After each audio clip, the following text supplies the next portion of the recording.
raha mitanjo anao raha tsy atokisanareo koditsotratra anareo mihitsy io raha tsy mahatoky nareo matoy ianao velona androany dia hanomana ny rapitso maina ianao tsy atoky nefa ny olona mahavita.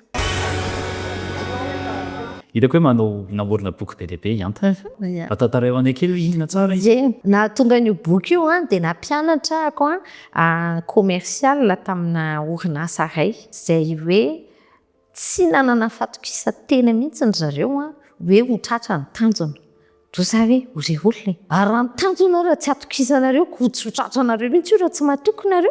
Dosa miankina amin'ny finoana io dia hoe finoana ahoana zany resaka fivavahana ve zany dosa alao fandrasa raha fahasoratako. Dia ny azonao atao tena hoe manazava-dingana 7 ahafahanao manatratra ny tanjonao. Dia ilay dingana voalohany aloha sahilo ianao manofy. Dia io be dia be ny olona tsy samy manofy satria vao miainga fotsiny dia hoe sao dia tsy vita dosa tsy izay ilay izy. Manofy aloha ianao hoe inona ny etaetanao, inona ny fanirianao, matoa ianao velona androany dia hanomana ny rapitso. Ka ilay rapitso ianao te hamboly voatavo sa te hamboly vomanga sa te hamboly akondro izy tadiavinao hifidy an'izany indray. Ianao mametraka hoe akondro na voatavo satria arakaraka mahainao anao sy izay tadiavinao.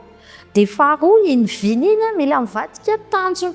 Dia ny atao hoe tanjona dia vokatra andrasana fa voafaritra ara-potoana ary afaka refesina. Dia iny tanjona iny rehefa avy eo no hoe mahatoky ianao vao vitanao. Maina ianao tsy hatoky nefa ny olona mahavita. Tokony hatoky ianao fa rehefa vitanao io na dia mbola hoe tsy hainao ary azonao ianarana afaka mitrandraka ianao.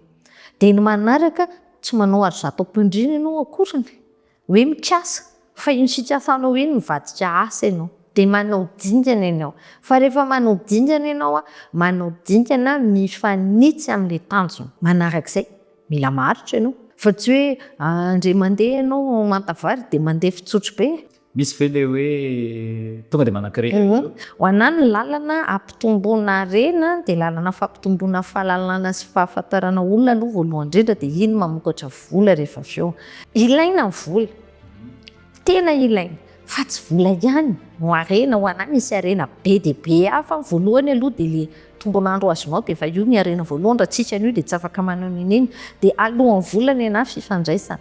Zava-dehibe ao anatin'ilay boky io ny hoe ny sakana tsy manakana fa tohatra fiakarana. Tena hoe hitako hoe be dia be ny olona raha vao mahita olana dia mitsatoka eo amin'ny olana. Dosa hoe hory havako.